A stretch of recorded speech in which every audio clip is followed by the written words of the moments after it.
A'udzubillahi minasyaitonirrajim. Bismillahirrahmanirrahim. Assalamualaikum warahmatullahi wabarakatuh. Alhamdulillahirabbil alamin wassalatu wassalamu ala asyrafil anbiya'i wal mursalin wa ala alihi washabbihi ajmain, amma ba'd.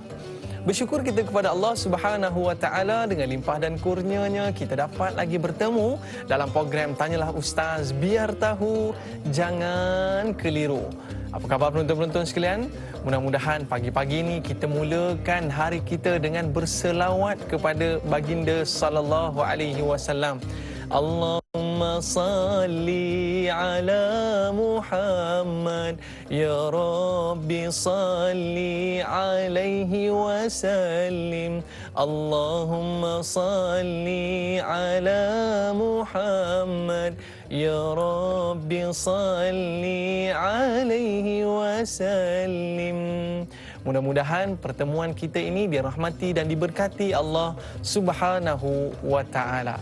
Para penonton yang dirahmati Allah Subhanahu wa taala sekalian, hari ini kita nak sambung lagi pengajian kita dalam topik akhlak, yang mana topik yang kita nak bincangkan pada hari ini cukup menarik, iaitu berkaitan dengan menangani keruntuhan akhlak. Maklumlah, bila mana kita melihatkan akan ujian yang sedang melanda bumi Malaysia dan seluruh dunia, iaitu COVID-19, disebabkan hal itu ramai yang terpaksa tinggal di rumah. Ramai yang terpaksa tinggalkan anak di rumah kerana mereka pergi bekerja. Dan oleh sebab itu, ini di antara salah satu faktor berlakunya keruntuhan akhlak. Tapi sebelum tu, kita nak update kepada anda semua berkaitan dengan COVID-19 terkini di Malaysia sehingga 30 Oktober 2020, iaitu kes baharu sebanyak 799 dan alhamdulillah kes sembuh baharu 491 dan duka cita dimaklumkan kematian baharu 3 orang dan jumlah kes yang masih aktif 10,392.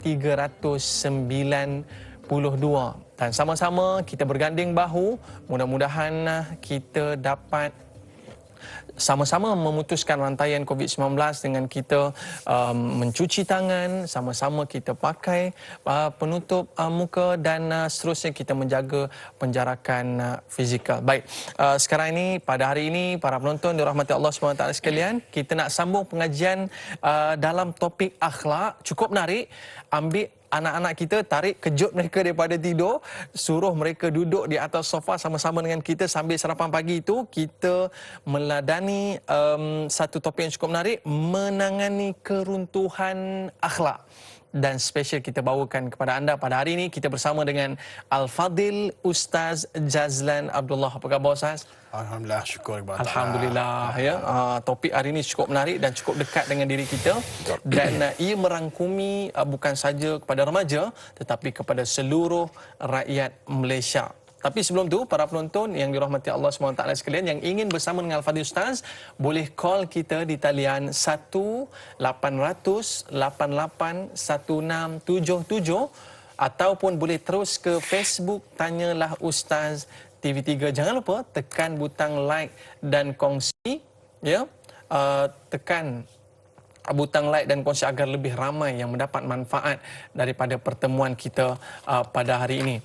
Baik, para penonton dirahmati Allah Subhanahu wa taala sekalian, saya nak mulakan perbicaraan kita pada hari ini. Ustaz, ya, mungkin ada perkara-perkara yang kita boleh sebutkan tentang apakah dia sebenarnya kepentingan akhlak dalam kehidupan kita semua, agar kepentingan ini dapat dijaga dengan baik supaya ia tidak runtuh kerana kelalaian sikap kita sendiri. Ustaz, mungkin Ustaz boleh ceritakan sebagai mukadimah pertemuan kita kepentingan akhlak dalam kehidupan kita semua. Silakan Ustaz. Baik, bismillahirrahmanirrahim. Assalamualaikum warahmatullahi wabarakatuh. Yang saya bolehkan dai iman, muslim muslimat sedang penonton yang dirahmati Allah sekalian, alhamdulillah pertama kalinya sama-sama kita panjatkan syukur kepada Allah Subhanahu wa taala ada pada pagi yang mulia ini dapat sekali kita berhimpun dan berkumpul dalam program Tanyalah Ustaz, biar tahu jangan keliru. Mudah-mudahan kita semua diberkati oleh Allah Subhanahu wa taala. Dan bersyukur kita di atas segala nikmat yang telah Allah kurniakan kepada kita. Alhamdulillah, masih juga Allah panjangkan umur kita khusus dalam mentaati Allah. Masih Allah kurniakan kita rezeki halal banyak lagi baik. Masih Allah kurniakan kita pelbagai kesempurnaan nikmat. Masih juga diberi nikmat makan, pakai, kesihatan dan pelbagai kesempurnaan nikmat. Khususnya nikmat iman, nikmat Islam dan nikmat beramal itu sendiri. Mudah-mudahan yang berkata-kata ini, mendengar kata-kata ini, kita semua menjadi hamba Allah yang bersyukur. Dan sama-sama kita banyakkan doa, bermohon kepada Allah. Mudah-mudahan kita semua jauh dari bersifat kufur kepada Allah Subhanahu wa taala. Amin. Amin ya rabbal alamin. Dan Yaman, ibu-ibu, ayah, muslim-muslimat yang dirahmati Allah sekalian. Hari ini kita membincangkan tajuk berkaitan dengan menangani keruntuhan akhlak. Bila sebut tentang akhlak ni bukan hanya dia berlaku pada remaja. Sebenarnya dia menjangkau kepada remaja lanjut usia. Bukan remaja je, remaja lanjut usia pun berlaku benda ni. Okey, nak kata tua tu macam sensitif kan. Jadi kita remaja lanjut usia lah. Okey. Bila sebut tentang akhlak ni kita kena faham. Perkataan akhlak ni ataupun akhlak ni disebut sebagai apa? Kita selalu ingatlah dia merupakan sikap kita, sifat kita, tingkah laku, boleh sebut budi pekerti, kelakuan, tabiat, bukan tabiat tabiat Dan sebenarnya akhirnya kalau kita lihat yang dikatakan definisi iaitu akhlak ni adalah gabungan daripada dua perkara. Iaitu yang pertama sifat yang tak nampak dan sikap yang nampak. Jadi dengan dua perkara ini lahirlah makna kita punya tingkah laku, budi pekerti dan akhirnya lahirlah kepribadian. Itu yang pertama apa? Sifat yang tak nampak. Sifat dia apa? Yang ada kat dalam hati kita. Contohnya sayang, benci, menyampah, itu semua dalam hati kita lah. Dan begitu juga sikap. Sikap tu kalau sayang kita merahmati. Kalau menyampah kita akan buat muka. Itu benda-benda yang kita kena faham berkaitan dengan tingkah laku kita. Okey. Kepentingan akhlak ni dalam hidup, kita kena tahu akhlak ni satu perkara yang sangat penting. Kalau akhlak tu ada dalam diri kita jadi baik. Diri kita akan jadi baik. Dan akhlak ni juga kalau ada dalam ibadah. Kalau akhlak ni ada dalam ibadah kita jadi sempurna. Dan begitu juga kalau kita lihat akhlak ni kalau ada dalam rumah tangga kita akan jadi harmoni. Dan begitu juga kalau kita lihat akhlak ni kalau ada dalam kerjaya kita, maka kita akan dapat menjadikan kerja itu sempurna dengan jayanya. Dan begitu juga kalau kita lihat akhlak ni kalau ada dalam menuntut ilmu, maka kita akan dapat jadikan ilmu itu ilmu yang bermanfaat. Dan begitu juga kalau kita lihat akhlak ni kalau ada dalam kehidupan kita, kehidupan kita ini akan jadi kehidupan yang diberkati oleh Allah Subhanahu wa taala. Tetapi malangnya kalau akhlak ni tiada dalam apa juga yang ada pada kita, maka sebenarnya kita tak ada apa faedah langsung daripada dalam kehidupan apa yang Allah berikan kepada kita. Sebab itu perkara yang sangat penting. Penting ni sampai apa? Sampai kalau kita lihat satu hadis Nabi SAW, Nabi ni Allah utuskan kepada kita apa? Dan disebut oleh hadis dalam Imam Ahmad dan Imam Bukhari menyebut iaitu apa? Hadis dari Nabi SAW, innama bu'istu liutammima salihal akhlak. Sesungguhnya aku yakni Muhammad SAW diutuskan kepada kamu ini untuk menyempurnakan akhlak. Akhlak memang dah ada dah. Tapi Nabi ni datang untuk menyempurnakan akhlak. Baik, kalau kita lihat bila disebut bab berkaitan Nabi yang menyempurnakan akhlak, apa pesanan Nabi kepada kita? Nabi berpesan kepada kita satu hadis yang juga Imam At-Tirmizi, Nabi sebut wa khaliqin nasa bi khulqin hasanin, iaitu hendaklah kamu berakhlak dengan manusia dengan akhlak yang baik, yang sangat baik. Itu pesanan Nabi. Sebab Nabi ni diutus kepada kita untuk menyempurnakan akhlak. Pesanan Nabi kepada kita iaitu apa? Nak berhubung dengan manusia ni, nak bermuamalah dengan manusia ni, hendaklah engkau bermuamalah atau bermaknanya engkau berakhlak dengan sesama manusia. Baik. Kalau kita lihat sampai begitu hebat akhlak ni, sampai Allah berikan makna rasul Nabi untuk membetulkan akhlak kita. Dan sebenarnya daripada mana, bagaimana hendak kita mengambil akhlak itu? Betul nak mengambil akhlak itu, maka kita melihat Al-Quran. Maka Allah berpesan kepada kita dalam surah Al-Ahzab ayat yang ke-21, iaitu a'udzubillahi minasyaitonirrajim, laqad kana lakum fi rasulillahi uswatun hasanah. Demi sesungguhnya adalah bagi pada diri Nabi SAW itu adalah ikutan dan contoh yang baik. Maknanya Allah sebut engkau ni aku dah bagi rasul dah, namanya Muhammad. Engkau kena lihat, engkau kena tengok, engkau kena ambil apa yang ada daripada Muhammad SAW. Kerana Muhammad itu, Nabi kita itu, dia mempunyai akhlak, iaitu contoh yang sangat baik yang mesti kita ambil, yang mesti kita ikuti.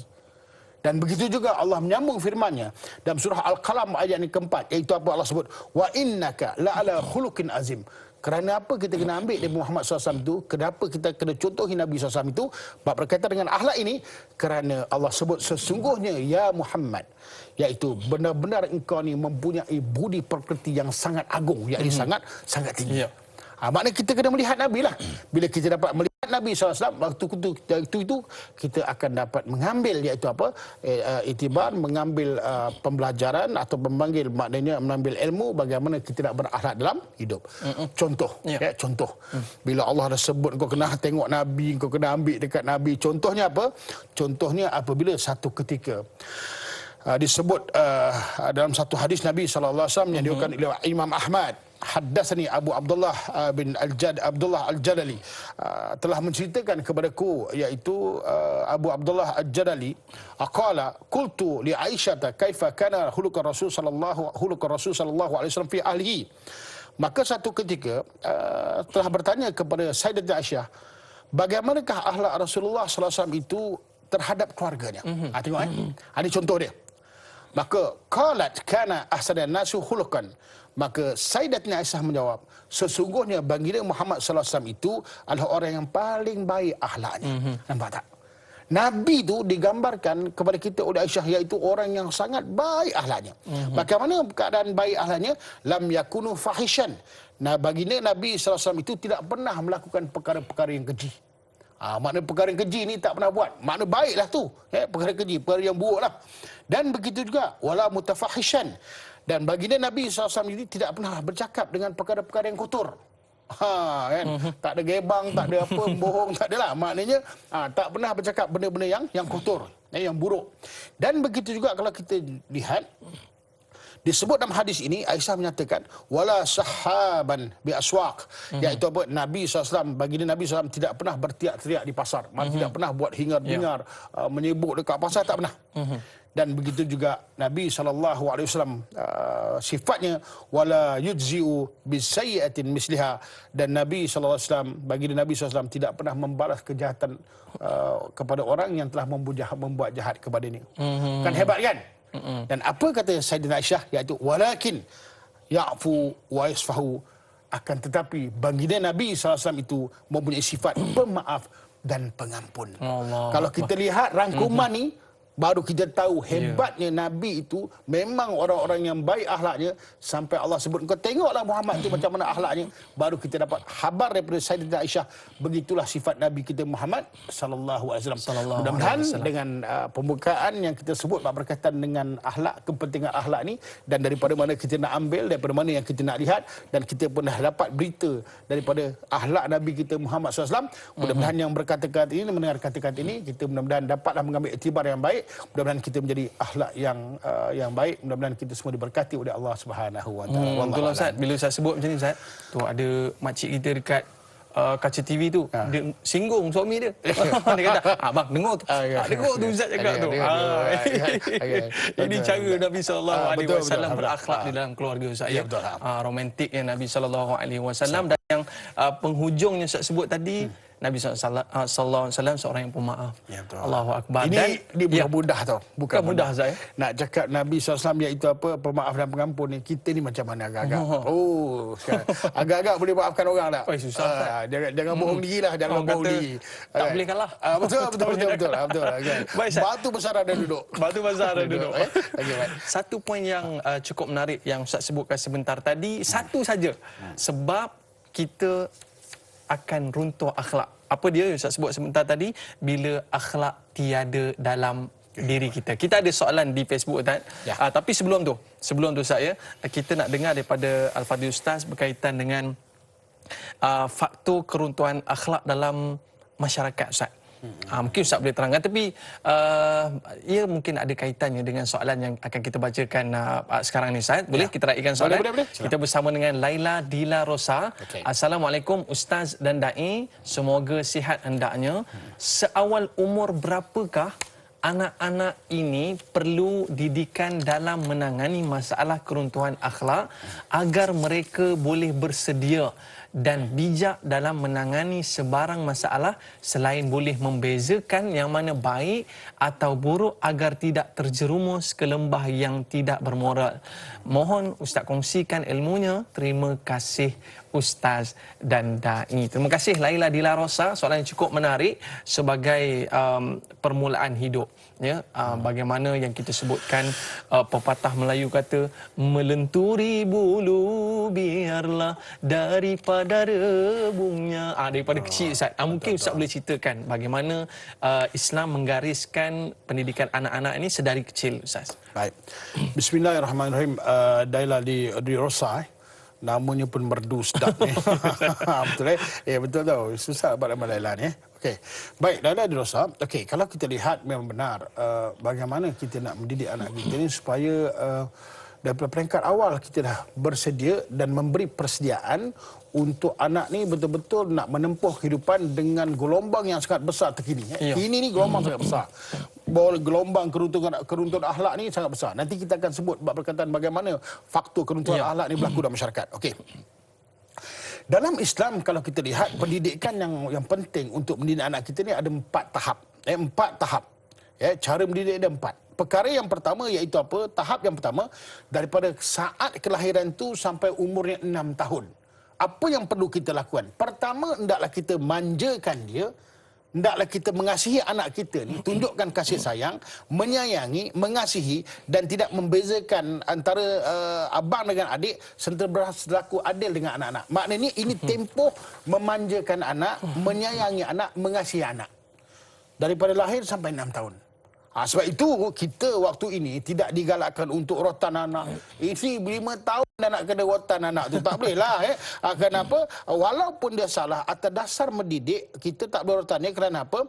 Kita nak dia merasa aman dengan kita. Sebab itu kadang-kadang kalau kita tengok, minta maaf cakap ni, bila ayah dengan ibu, kadang-kadang anak ni suka ke ayah. Sebab ayah ni lebih kurang. Kalau ibu kan, ini kita bukan apa ibu-ibu cerita. Kan, ayah kan? boleh bincang. Ayah boleh bincang.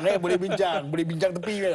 Kan? Kalau tak nak beli apa, dia cakap ayah. Kalau tak nak gambar dia, habis. Tak boleh. Maknanya, anak-anak ni dia, pada awal tu kita kena jadikan dia orang yang rasa dia selamat dengan mak ayah dia.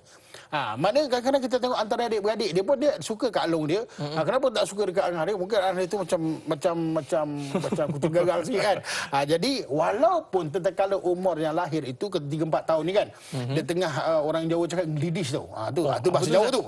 Itu kena faham tu. Kalau tak faham kena tengok subtitle kat bawah.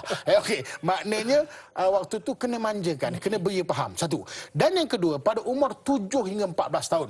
Dan waktu ini sebenarnya ada waktu yang terbaik untuk diajarkan ilmu sebanyak mungkin.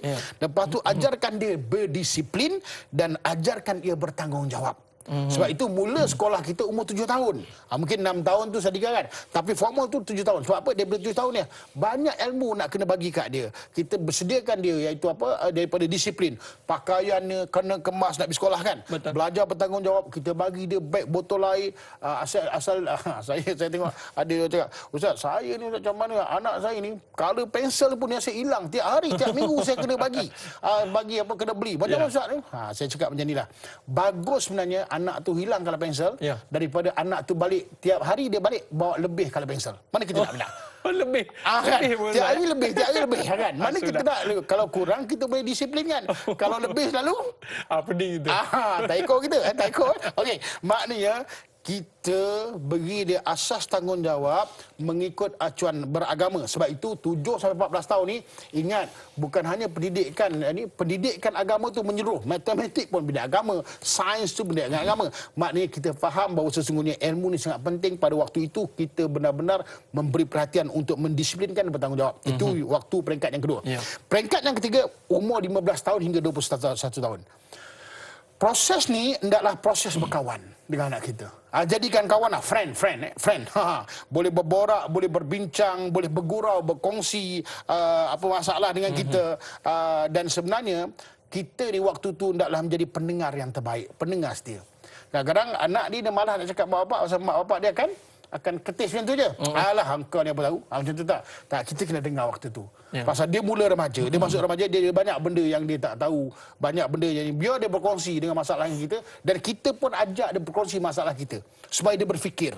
Berfikir. Jadi maknanya, ini keluarga. Dia tahu keluarga ni banyak benda yang perlu dia ambil tanggungjawab. Khususnya pada anak sulung kita. Ini kan dia anak sulung ni pentingkan diri je. Mana ada anak sulung kita. Pasal anak sulung tu mengganti kita. Mengganti kita tau. Jangan main-main. Okey. Dan pada umurnya ke 21 tahun. Sebab apa? Okey. Pada umur 15 sampai 21 tahun ni kita kena faham sebab apa? Jangan sampai nanti kita terlepas pandang, nanti dia berujuk dekat orang yang lain. Kalau dia tak berujukkan kita. Ini penting tau. Sebab itu ajak dia berbincang sebagainya. Pada umur 21 tahun ke atas, waktu hendaklah kita beri kepercayaan dan kebebasan untuk membuat keputusan. Kita sebagai ibu dayah pantau. Pantau, kena nasihatkan supaya dia memilih keputusan dengan betul atas iaitu apa? Atas maknanya nasihat kita. Dan jangan lupa perbanyakkan dan iringkan kepada mereka itu doa. Mudah-mudahan ia menjadi anak yang soleh dan solehah. Benda ini sangat penting. Jangan main-main. Kalau kita terlepas pandang, nanti kita akan bincang apa yang akan disebutkan oleh Imam Al-Ghazali. Ada setengah ayah tu Ustaz, bila sampai umur 15 ke 21 ni, siap boleh main bola sekali, main futsal sekali, boleh berjoging sekali. Ini satu perkara yang hebat, kita perlu puji ayah-ayah di luar sana. Baik, para penonton, kita berehat seketika. Banyak lagi akan kita perkatakan dalam Tanyalah Ustaz. Tanyalah Ustaz, biar tahu, jangan keliru.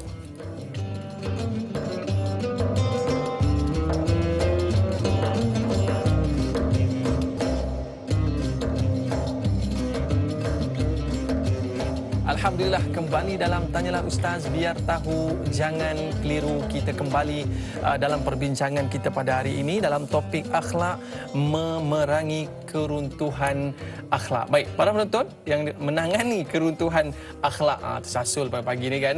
Tapi tadi waktu rehat tadi saya ada bincang dengan Al-Fadhil Ustaz, bila kita sebut tentang 1 hingga 6 tahun, 7 hingga 14, 15 hingga 21. Tapi Ustaz, yang paling kita geram ni waktu umur sekitar 3, 4, 5, 6 tahun ni Ustaz. Ya, betul. Kalau ruang tamu tu memang bilik mainan dia lah Ustaz. Ya, betul lah kan. Yang paling sampai ke dada, sampai ke hati tu bila bangun malam-malam tu nak pergi ke dapur. Minum air. Minum air, terpijak di permainan. Sakit sampai ke hati. Kan? Tapi bila tengok wajah dia, sejuk hati kita sejuk kan. Hati, kan? Alhamdulillah, syukur. Sebab bila Ustaz sebut tadi, satu poin cukup menarik, iaitu waktu yang perlu kita manjakan mereka. Betul. Baik Ustaz. Tapi dalam kita menyebutkan tentang Nabi sebagai ikutan kita, Nabi sebagai contoh, Nabi akhlak yang terbaik, tetapi masih ada lagi di kalangan mereka yang masih lagi tidak berakhlak seperti mana akhlak baginda sallallahu alaihi wasallam. Baik Ustaz. Kita ada soalan di Facebook Ustaz. Mungkin kita boleh raikan terlebih dahulu bersama dengan sahabat kita Nurul Huda Tajuddin. Assalamualaikum Ustaz dan Da'i.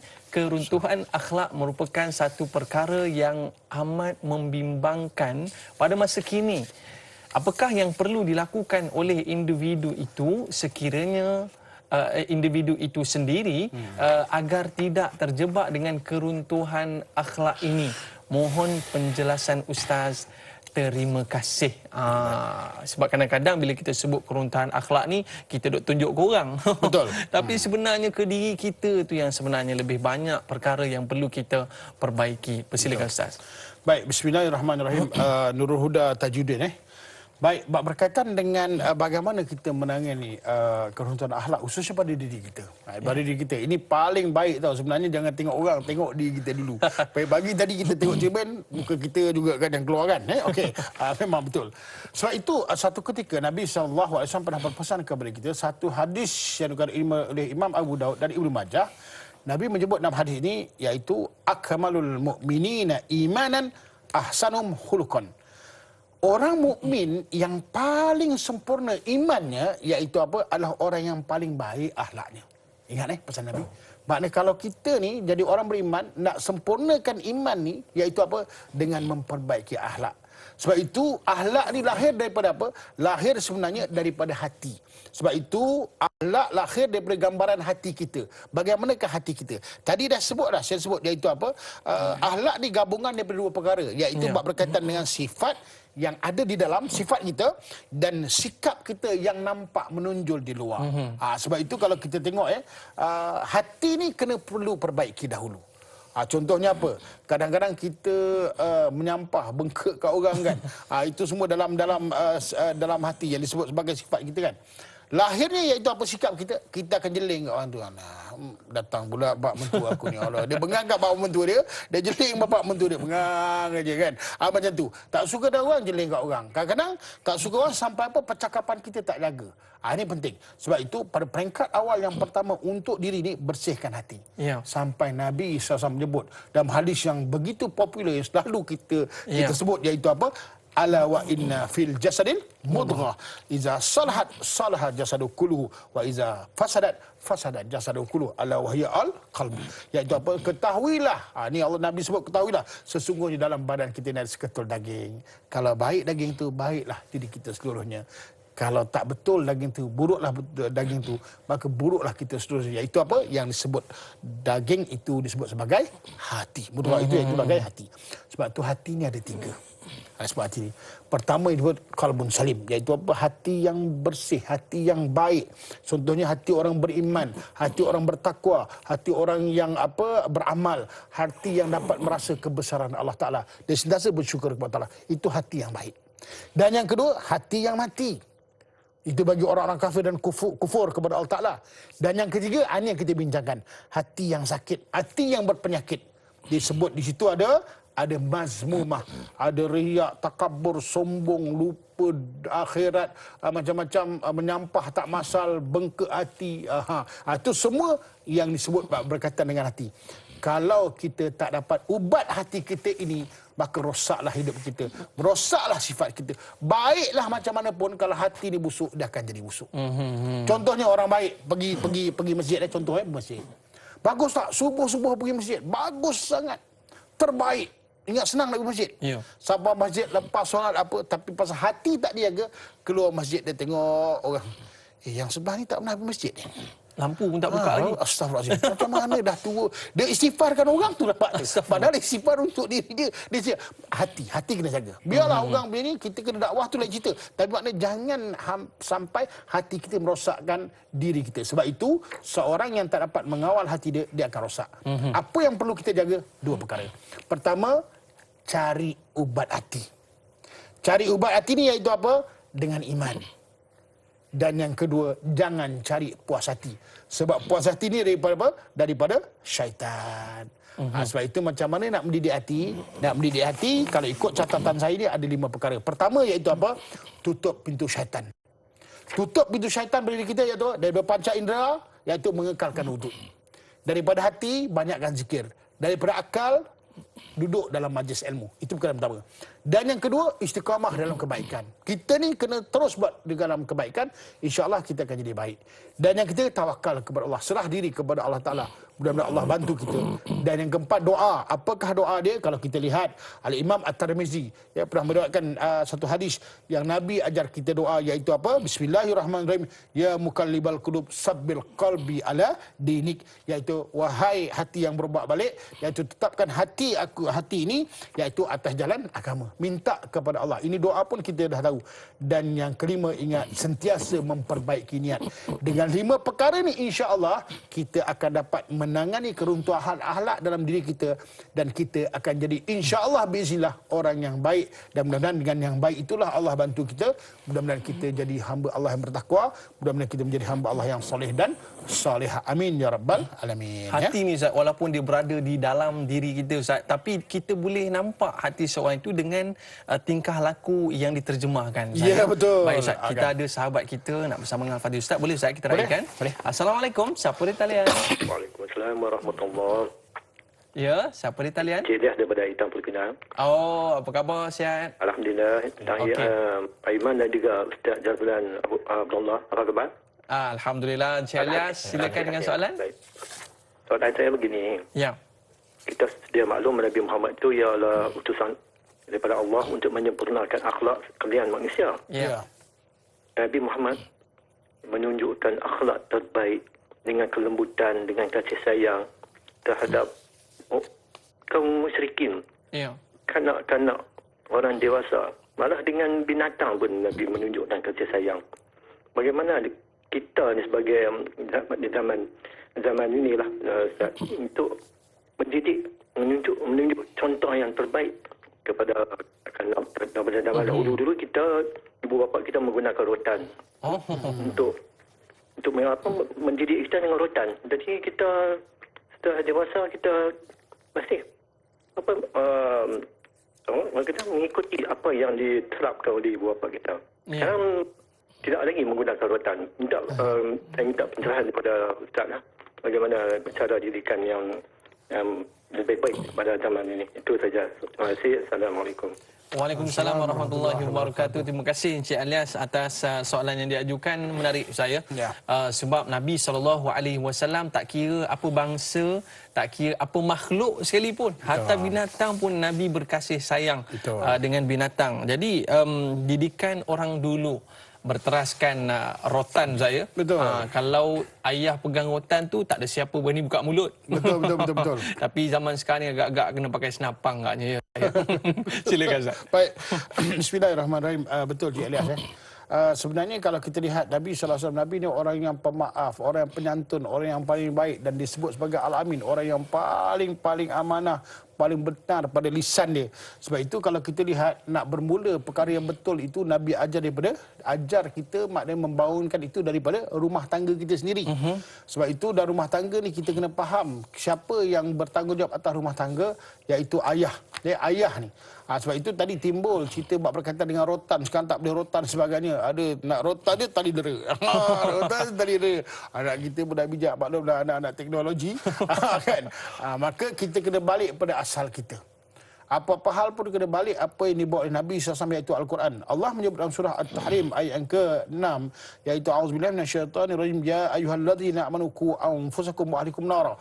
Ini perkara yang asas. Wahai orang beriman, peliharalah diri kamu dan keluarga daripada api neraka.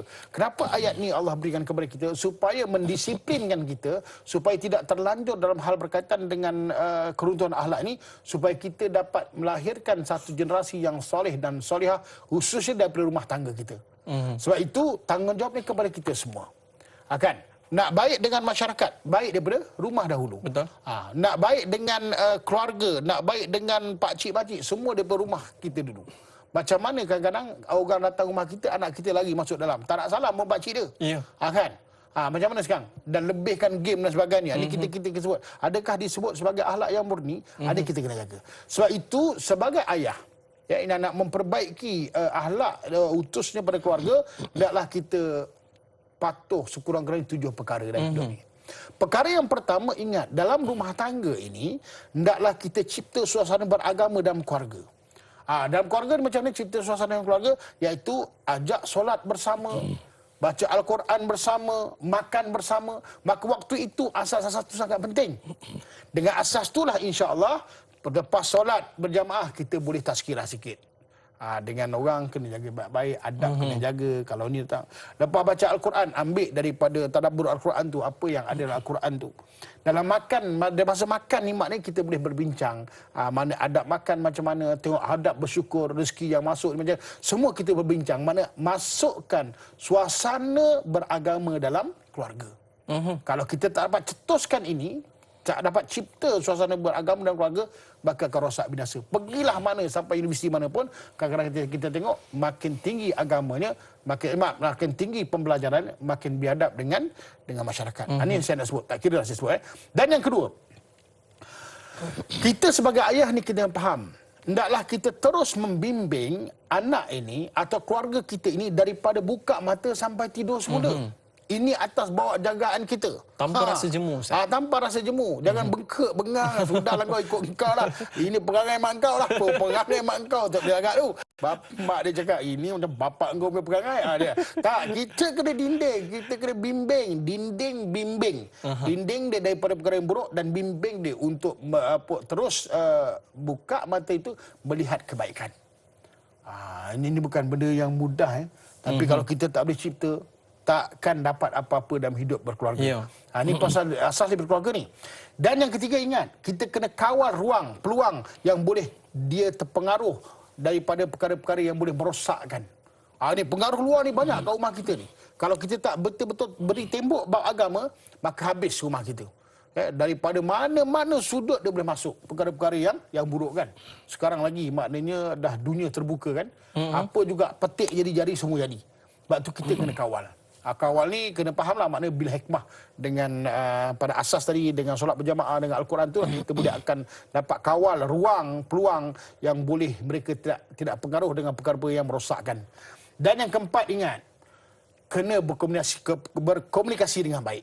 Maknanya dengan pasangan, dengan anak, dengan keluarga kena bercakap benda yang baik saja. Sebab dengan itulah insya-Allah kalau dia nanti terdidik daripada rumah, maka waktu tu sampai dia keluar rumah, maka bercakap tu akan bercakap benda yang betul dan baik saja.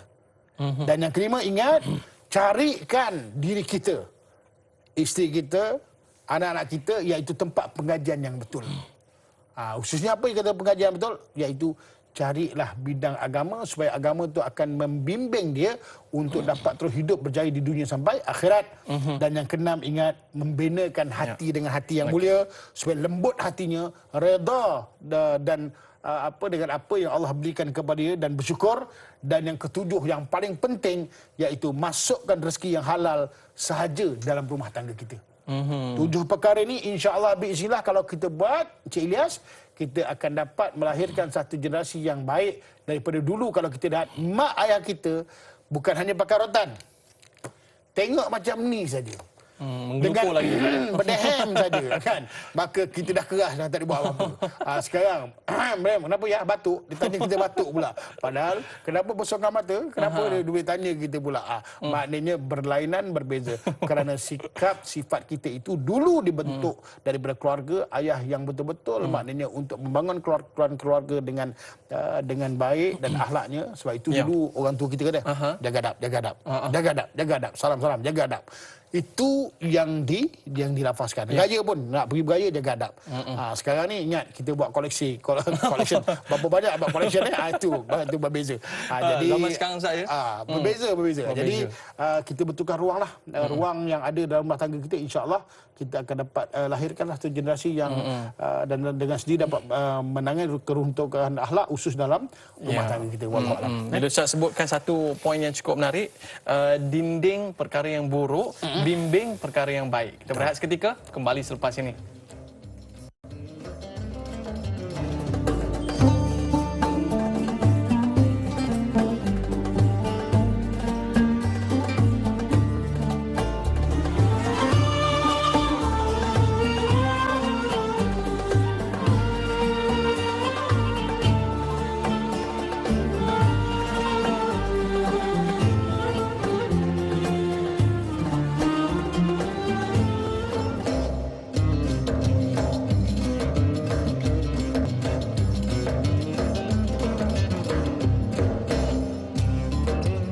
Kembali dalam Tanyalah Ustaz, biar tahu jangan keliru. Terima kasih atas kesetiaan anda semua. Kita ada soalan di Facebook bersama dengan sahabat kita, Ana Karnina. Assalamualaikum Ustaz dan Da'i. Waalaikumsalam.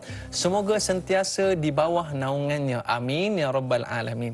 Soalan saya Ustaz, apakah tindakan kita sebagai masyarakat apabila melihat sesuatu perkara yang melibatkan akhlak sebagai langkah untuk membantu? Mohon penjelasan Ustaz. Terima kasih Ustaz dan Da'i. Sebab apa Ustaz? Kadang-kadang orang kata apa Ustaz? Biarlah tu bukan anakku pun. Betul.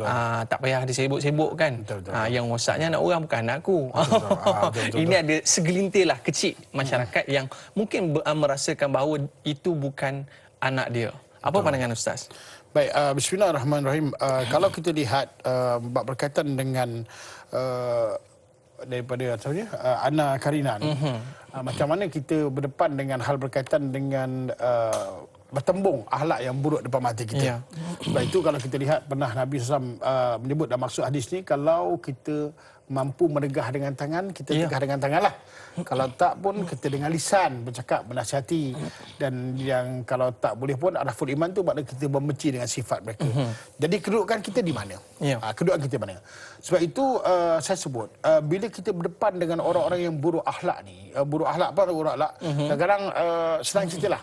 Kadang-kadang kita dekat jalan raya pun pernah kena maki. Kan? Kadang-kadang kita pun pernah ajak orang ajak gaduh apa-apa. Maknanya macam mana sifat kita? Okey, sifat kita ni kalau kita tengok ada 5 perkara kita kena buat. Perkara yang pertama, jangan terikut-ikut dengan sifat dan sifat mereka. Maknanya kalau jangan layan lah, jangan layan. Kadang-kadang kita nak memperbaiki sifat orang, kita jadi mazmumah pula. Kan? Ingat tak cerita Piram dia kan?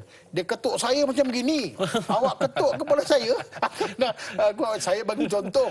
Dia jadi contoh, jadi ribut kat situ.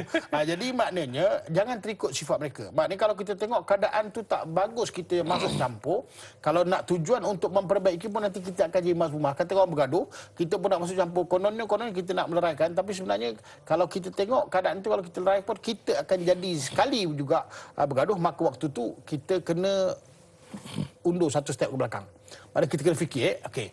Dan yang kedua, bersabar dengan sifat dan sikapnya. Kadang-kadang kita berdepan dengan orang yang buruk akhlaknya. Orang nak ajak kita bertengkar.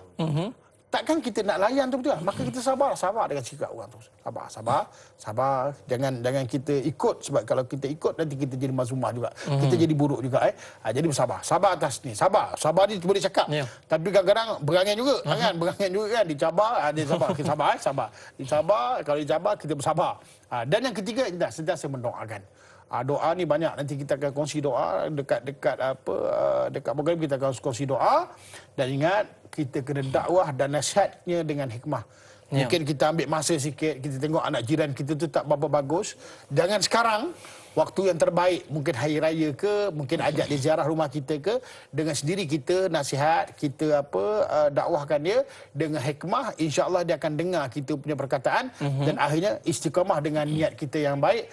Maknanya dalam berdakwah, dalam mengajak orang buat baik, hendaklah kita beristiqamah. Sebab itu kalau kita berdepan dengan hal-hal keburukan masyarakat, kalau kita nak ambil sikap untuk memperbaiki masyarakat, ingat istiqamah, banyakkan doa, bersabar dan jangan terikut-ikut perangai yang buruk, maka waktu tu insya-Allah kita akan dapat mengawal diri kita dan dapat membangun masyarakat dengan baik insya-Allah. Kita masuk dalam geng-geng orang yang mungkin tak berapa baiklah perangainya. Lah kali kita terikut. Terikut betul. Sebab itu kita tak boleh terikut dengan sifat dia. Ini penting saya. Sebab itulah peranan sebagai seorang ayah, dia perlu memesan kepada anak yang disebut dalam Al-Quran, waja'alna lil muttaqina imama. Anak-anak kita ni perlu jadi pemimpin kepada orang lain supaya orang lain ikut kebaikan anak-anak kita. Baik, kita ada pemanggil talian. Assalamualaikum. Waalaikumsalam warahmatullahi wabarakatuh. Dai Aiman dan juga Ustaz Jazlan Abdullah. Saya Omar Abdul Majid dari Felda Cini Timur 3, Pekan Pahang. Waalaikumsalam warahmatullahi wabarakatuh. Tuan Haji Omar, sihat Tuan Haji Omar? Alhamdulillah, kabar Wak. Suara lujeng. Jadi soalan saya begini, Ustaz Dai Jadi soalan saya, kita ni ustaz daripada dalam kandungan kita didik anak kita dengan ayat-ayat suci Al-Quran dan sebagainya ni ustaz, dan di peringkat sekolah rendah juga kita didik dengan baik, dengan di peringkat sekolah menengah pun kita didik, kita ajar dia dengan baik, ibu dan ayah ni. Jadi soalannya kadang-kadang apabila di peringkat universiti ataupun di dah tinggal berjauhan dengan kita ni ustaz, dia kadang-kadang pengaruh rakan tu lagi kuat daripada didikan kita, ibu dan ayah. Kadang-kadang kita dia balik jarang-jarang balik pun, kadang-kadang dia makan nasi pun dia tak pandang muka kita, muka handset juga yang ditengoknya. Jadi kadang soalan saya, bagaimana untuk menangani keruntuhan akhlak di peringkat ilmuwan ini yang dah tinggi pengajiannya ni. Kerana kalau di peringkat rendah kita boleh tampar je ustaz. Tapi kalau dah peringkat kita tampar tak boleh, ustaz, dia tampar kita balik. Jadi itu yang masalahnya tu ustaz. Itu soalan saya, mohon pencerahan ustaz pada pagi ini. Terima kasih banyak ustaz dan dai. Assalamualaikum. Waalaikumsalam warahmatullahi wabarakatuh. Sampai dia kata apa ustaz? Tak cukup kuat. Tak cukup kuat. Betul. Sebab apa? Waktu dulu dia duduk di rumah, dia dalam level yang kedua tu Ustaz. 7 sampai 14. Tapi bila dia dah masuk ke asrama sebagainya, dia dah masuk level ketiga yang sebut berkawan tadi. Mungkin ada satu langkah untuk mengatasi masalah Ustaz. Baik. Bismillahirrahmanirrahim. Anak-anak pelajar yang dirahmati Allah sekalian. Anak pelajar pula lah kan. Kita memang dilatih daripada rumah, daripada awal dengan ibu dan ayah kita dengan beradab, makan beradab, dan maknanya tidur beradab, mandi beradab, pergi sekolah beradab. Tapi bila kadang-kadang kita ni masuk ke pusat pengajian tinggi, pencampuran kita tu kadang-kadang kita hilang, lupa tentang peradaban tersebut. Sebab tu kalau kita lihat Imam Malik, Imam Malik ni makna pernah berpesan kepada kita, disebut ta'allam al-adaba qabla an tata'allam ilma. Makna hendaklah kamu belajar adab dulu sebelum kamu belajar ilmu. Ni Tuan Haji Omar ni memang dia peka dengan benda ni. Betul. Maknanya kita selalu kena nasihatkan anak kita ni adab sebab apa? Memang betul. Imam Malik kata apa? Belajarlah adab dulu sebelum kau belajar ilmu. Jadi peradaban ni maknanya hendaklah dipupuk dengan kukuh daripada asas dia. Dan sebab itu saya sebut, kalau kita tak ingatkan anak kita ini dengan beberapa perkara, maka waktu itu dia ke mana sampai satu tahap pengajian yang tinggi pun dia akan lupa. Ya. Jadi saya nak pesanlah khususnya kepada diri saya, anak-anak yang ada pada kita, saya ingat 9 perkara yang perlu kita buat supaya makna dapat menjaga terus menjaga adab khususnya dalam pengajian. Okey, perkara yang pertama kalau kita lihat iaitu apa? Ingat, balikkan asas kita. Asas kita untuk apa? Belajar tu niat kerana Allah. Bila kita dapat belajar niat kerana Allah, maka waktu itulah insya-Allah ke mana juga kita berada waktu tu kita akan dapat selamatlah daripada apa? Daripada perkara-perkara yang nilah, perkara-perkara yang tak baiklah. Niat kerana Allah Taala. Jadi niat kita belajar, kita daripada kampung, kita berapa mak bapak kita dengan harapan yang sangat tinggi, maka kita pegang tu. Mak bapak kita ingat belajar niat kerana Allah Ta'ala supaya Allah bantu. Ini perkara pertama. Ikhlas kerana Allah Ta'ala. Dan yang kedua bersungguh-sungguh, tak jemu, iaitu berterusan. Bagaimana dia kata bersungguh-sungguh? Bersungguh-sungguh memelihara adab yang dulu mak ayah kita didik. Kalau dulu daripada kampung kita tudung belitup. Tahu tak? Belitup betul. Takkanlah sampai itu kita jadi kerongsang bertaburan. Ini kena fahamlah maknanya kita diasas dengan pendidikan agama, kita bawa sampai ke mana juga dengan bersungguh-sungguh. Adab yang kita selalu ingat dulu, kenapa ayah marah, kenapa ayah rotan, kerana nak menjadikan kita orang yang hebat, orang yang baik dan orang yang terpandang dengan adab yang baik. Dan yang ketiga, ingat jaga hubungan dengan Allah. Perkara yang wajib tu selalu kita kena memang tak boleh tinggal, dan yang haram tu kita kena tinggal. Sebab apa? Kalau kita tak jaga hubungan dengan Allah Ta'ala ni, nanti kita lalai. Memang kita lalai. Kita pun pernah lalai. Semua orang pernah lalai. Sampai satu ketika kita lupa dah kat mana kita sebenarnya kan. Tapi syukur mudah-mudahan Allah balikkan hidayah kepada kita ingat semula. Itu perkara yang ketiga. Yang keempat, jaga hubungan dengan manusia. Jaga manusia ni kita kena ingat. Anak-anak jaga baik-baik. Tadi Tuan Haji Omar dah kata dah. Maknanya macam mana asas yang diberikan kepada ibu bapa kita, iaitu akhlak pada lisan perbuatan. Akhlak pada lisan ni cara kita bercakap. Kan? Jangan pula kita dekat rumah kita bercakap benda yang baik. Sampai dekat universiti, ni percakapan yang kadang-kadang kita tengok daripada banyak background ni, banyak daripada latar belakang yang kita tak tahu, akhirnya kita dah mula cakap benda-benda yang bad word. Tapi ingat tahu, kalau kita daripada umur belasan tahun dah cakap benda-benda yang buruk, agak-agak pada umur 40 tahun kita jadi soleh tak agak-agak. Allah. Ini kena faham tahu. Sebab itu kita dulu mak bapak kita, ini lisan kena jaga awal. Dulu kalau kita cakap benda yang beralih beya pun kita tak berani cakap benda tu. Kan? Sebab apa? Memang kena tampar punya. Kalau dekat Johor senang. Aku sepak, lempang, tampar, tempeling, kan? Aku lempang tu. Ada 5 benda tu kena jaga baik-baik. Pasal nak cakap balik beya. Tapi boleh sebut rok-rok, balik beya. Rok-rok boleh. Tapi benda tu tak boleh. Tak boleh. Jadi untuk jaga lisan supaya kita tak terlanjuran dengan lisan. Dan jaga hati. Hati ni jaga baik-baik, kena kuatkan hati. Asas kita bagaimana? Dulu kita didik dengan adab macam mana? Lepas tu beramal dengan ilmu. Ilmu adab ni banyak kat kita. Daripada sekolah rendah dah kita belajar adab dah. Kenapa kita tak ambil ilmu ni? Ini bukan marah pelajar-pelajar ni cakap dia. Lepas tu hendaklah kita menyampaikan, kalau kita orang yang beradab, kita akan bimbing kawan kita jadi beradab. Bukan kita jadi biadab sebab dengan kawan kita tu. Akhirnya kita biadab dengan bapak-bapak. Makan pun tak nak tengok. Handphone lebih utama daripada bapak kita. Bapak kita panggil, Li, tak tengok pun. Kenapa? Kan? Kejap. Perkataan kejap. Itu jaga baik-baik. Dan yang ke-8, ingat, makan daripada benda yang halal. Kemana juga kita pergi, tolong makan benda yang halal. Makan halal inilah yang akan mencerna diri kita ni untuk jadi orang yang baik. Dan ingat, yang paling akhirnya, tolong, kemana juga anda berada, tolong hormat dengan guru. Jagalah adab dengan guru. Kalau daripada sekolah rendah kita duduk salam cikgu, dapat bawa buku cikgu pun dah kira gembira dah. Sekolah menengah gitu sampai universiti, kadang-kadang saya tengok budak universiti nak salam dengan guru pun tak nak. Nak beri salam dengan guru pun tak nak. Tolong jaga baik-baik. Kalau 9 perkara ni kita jaga, insya-Allah biiznillah, ke mana juga kita akan berada, dalam apa juga keadaan kita, insya-Allah kita akan diberkati oleh Allah Subhanahu Wa Taala. Wallahu a'lam. Sampai berebutlah Ustaz nak bawa buku cikgu pergi ke bilik guru tu. Betul. Sampai universiti? Sampai universiti. Kerja nak munting. Kerja nak munting. Munting. Allahu Akbar. Baik Ustaz.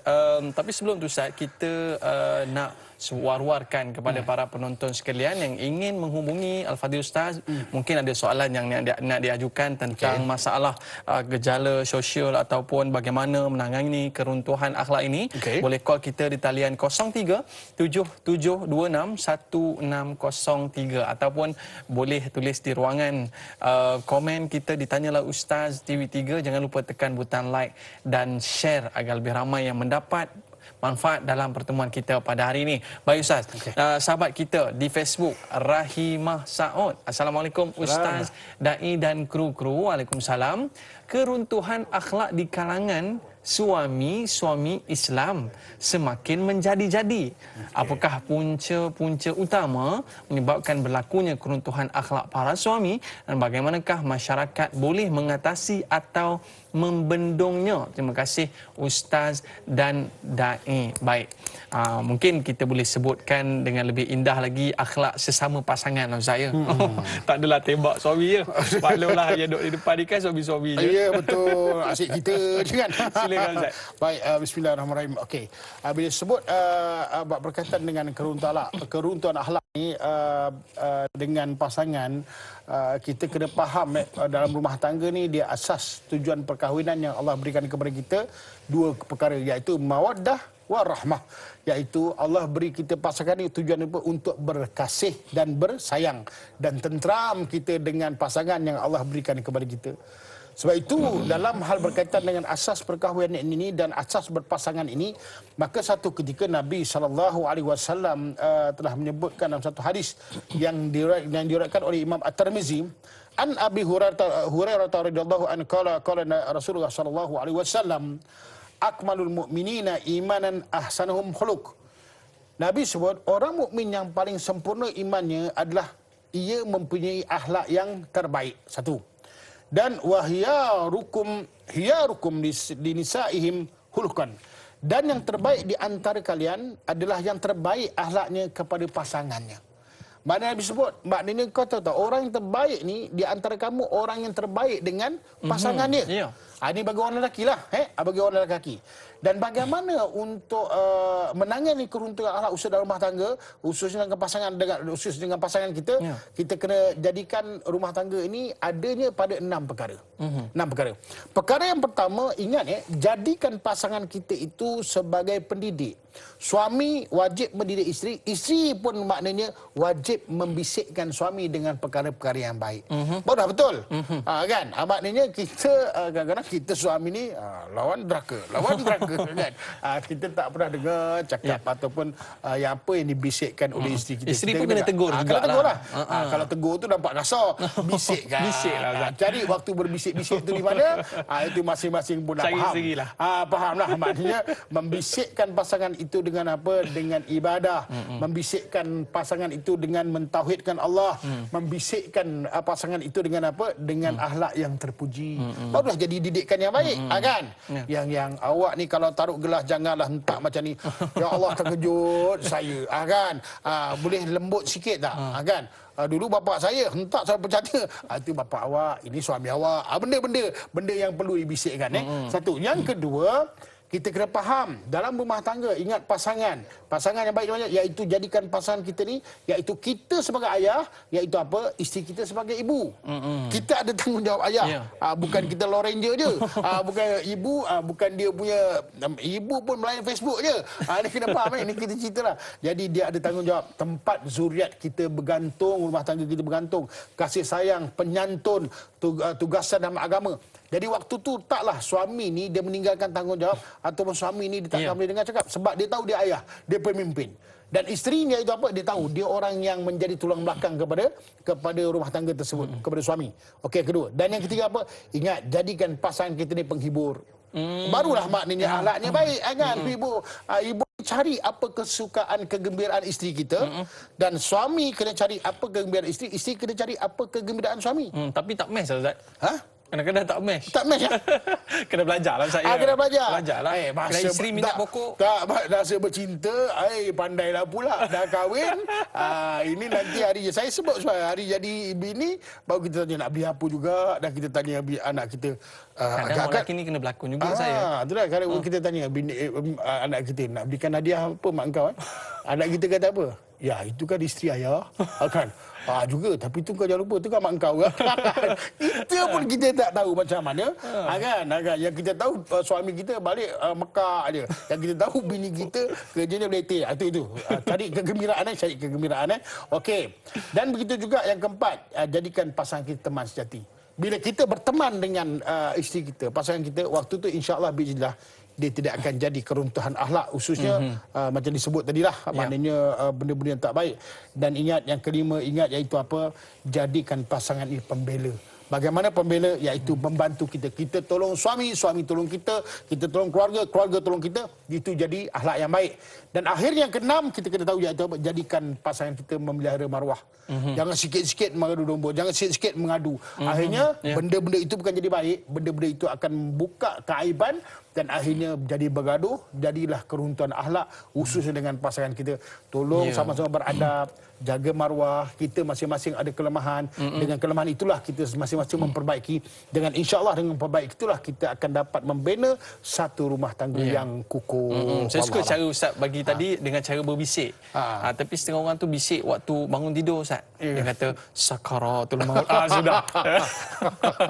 Dengan cara bisik. Tapi janganlah gegur.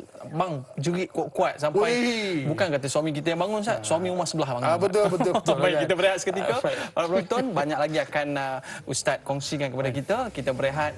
Kembali selepas ini, tanyalah Ustaz, biar tahu jangan keliru.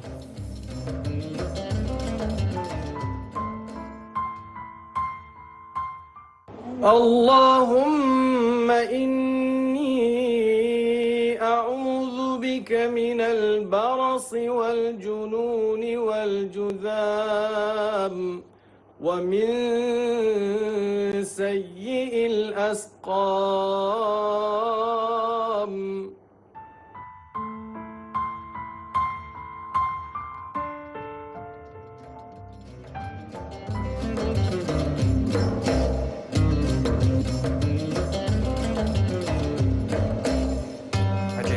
Alhamdulillah, kembali dalam Tanyalah Ustaz, biar tahu jangan keliru.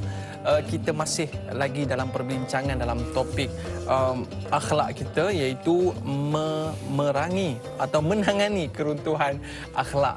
Kita bersama dengan Al-Fadil Ustaz Jazlan Abdullah. Okey saya, tadi banyak yang kita bincangkan tentang rumah tangga, tentang masyarakat, tentang anak-anak dan sebagainya. Dan kita ada lagi soalan yang cukup menarik daripada sahabat kita Nur Dahlia Biru. Assalamualaikum warahmatullahi wabarakatuh. Waalaikumsalam. Adakah agama dan akhlak tidak boleh dipisahkan? Agama akan menyubur akhlak seumpama air yang menyubur tanaman. Adakah faktor agama merupakan faktor yang paling penting dalam menangani masalah keruntuhan akhlak baik yang Muslim dan yang non-Muslim? Dan mencontohi akhlak Rasulullah SAW, cara terbaik untuk menangani keruntuhan akhlak. Mohon pencerahan Ustaz. Terima kasih.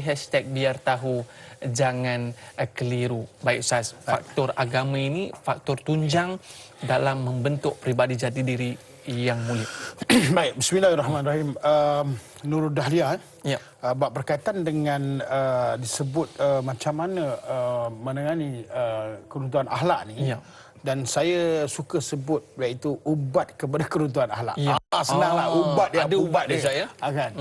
Baik, apa yang disebut tadi memang agama tak boleh dipisahkanlah dengan kehidupan kita, sebab agama ni yang mendidik kita untuk apa? Untuk menjadi orang yang betul dalam kehidupan. Sebab itu Nabi SAW bawa kepada kita 3 perkara. Pertama, Nabi bawa kepada kita berkaitan dengan akidah, iaitu mentauhidkan Allah Subhanahu Wa Taala, jangan sampai syirik. Dan kedua, Nabi bawa iaitu apa? Syariat. Iaitu syariat ni iaitu sistem peribadahan dalam Islam. Maka jangan sampai kita sesat dan sebagainya. Dan yang ketiga, Nabi bawa akhlak karimah, iaitu akhlak yang mulia. Ini yang perkara yang ketiga, memang 3 perkara ini kita tak boleh lari dalam kehidupan. Sebab itu dalam ubat untuk menangani akhlak, keruntuhan akhlak ni ada 7 perkara yang kita kena lakukan. Perkara yang pertama, ingat, perlu kepada ilmu. Perlu kepada ilmu iaitu apa? Daripada didik anak ni daripada kecil lah sampai dia remaja lanjut usia tu, perlu kepada ilmu beradab. Ini dia beradab dengan rumah, waktu di rumah. Sebab tu nanti di sekolah, cikgu akan ajar adab bersekolah macam mana, disiplin dekat sekolah tu macam mana. Nanti kita akan ajar adab dengan masyarakat macam mana. Itu perlu ada ilmu. Sebab itu kalau kita lihat, kenapa anak-anak tak nak salam dengan pakcik makcik dia? Sebab kita tak bagi dia ilmu salam. Kan? Ilmu salam. Lepas tu balik kita rumah tak maklong, bagi jadi adik-beradik kita datang, dia pun lari dalam bilik. Kita pun tak pernah bagi ni. Itu pakcik awak kena datang, kena salam, cium tangan. Itu pakcik. Pakcik tu ganti bapak kalau apa-apa hal. Jadi kita kena ingatkan dia ilmu. Jadi ilmu ni berterusan. Kan? Kadang-kadang dah berkahwin pun sampai remaja lanjut usia pun kadang-kadang lisan pun tak jaga. Jadi isteri kena bisikkan dia, bang, awak tu bukannya muda lagi. Awak tu pun bukan gagah lagi. Dulu memang awak gagah. Sekarang ketis awak kan sekarang. Tantang pula sekarang. Awak sabar, bang, sabar. Dia ingat awak bukan perkasa lagi. Sekarang awak pun dah bertiga. Makna tongkatnya 3. Dengan tongkat tu 3. Jadi perlu kepada nasihat. Dan ilmu ni kena berterusan, satu. Dan yang kedua, perlu kepada contoh yang baik. Kalau kita sebagai orang Islam, siapa contoh yang baik daripada Nabi SAW? Tadi kita dah baca hadis yang awal. Nabi tu dia tak pernah bercakap perkara yang kotor. Nabi tak pernah buat perkara-perkara yang buruk, keji. Nabi tak pernah maknanya buat hinga-binga di pasar dan sebagainya. Nabi ni yang paling special iaitu apa? Tak pernah membalas kejahatan yang orang buat kepada dia. Dan Nabi ada perkara yang paling hebat iaitu Nabi adalah pemaaf dan pengampun. Itu ke mana kita tengok contoh Nabi SAW. Sebab tu kalau kita nak marah bini, macam kawan saya cakap, aku kadang-kadang marah bini aku. Bila aku nak marah, aku teringat Nabi SAW, tak jadi marah. Apa maksud dia? Maknanya dia melihat Nabi SAW tu. Dan yang ketiga iaitu perlu kepada doa. Doa ni memang banyak. Khususnya doa yang kalau nanti kita akan kongsi satu hadis yang juga Imam At-Tirmizi, karena Rasul SAW telah ada Nabi SAW itu membaca doa, Allahumma jannibni munkaratil akhlaq wal a'mal wal ahwa wal adwa. Sesungguhnya Rasulullah SAW itu dia pernah berdoa, ya Allah, ya Tuhanku, jauhkanlah diriku ini daripada apa? Akhlak yang keji dan amalan yang mungkar, nafsu yang buruk dan pelbagai penyakit yang berat. Jadi nanti insya-Allah Penerbit akan kongsikan doa tersebut. Kita kongsilah, kita bacalah ramai-ramai. Jadi doa jangan tinggal.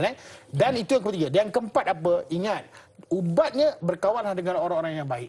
Kita ni yang mencorakkan hidup kita kawan. Kalau kita kawan dengan baik, insya-Allah akan jadi baik. Tambah umur 15 yang ke atas. Kita tengok. Kita yang kena kawal kawan anak-anak kita. Dan yang kelima, istiqamah dalam perkara yang baik. Kita ni kena selalu biasakan anak kita ni, keturunan kita, diri kita ni buat baik. Kan? Nak buat baik ingat senang ke? Nak bantu orang ingat senang ke? Nak cakap benda yang betul ingat senang ke? Nak cakap nak menahan daripada perkataan yang kotor ingat senang ke? Ya Allah. Nak bercakap benda, nak menahan diri daripada perkara yang bohong senang ke? Bukan mudah. Maknanya kita kena biasakan istiqamah dengan perkara-perkara yang baik. Dan yang keenam, ingat sentiasa iaitu apa? Memperbaiki niat. Hidup kita ni innamal a'malu binniat. Kita kena memperbaiki niat. Aku nak menjadi baik, aku nak jadi orang soleh. Kita kena selalu memperbaiki niat tersebut. Dan yang akhirnya yang ketujuh, yang paling penting selalu saya sebut iaitu apa? Berhati-hati untuk mencari rezeki yang untuk kita makan, kerana dia akan menjadi darah daging kita. Dan darah daging itu kalau daripada halal, insya-Allah kita akan jadi umat ataupun jadi orang yang soleh.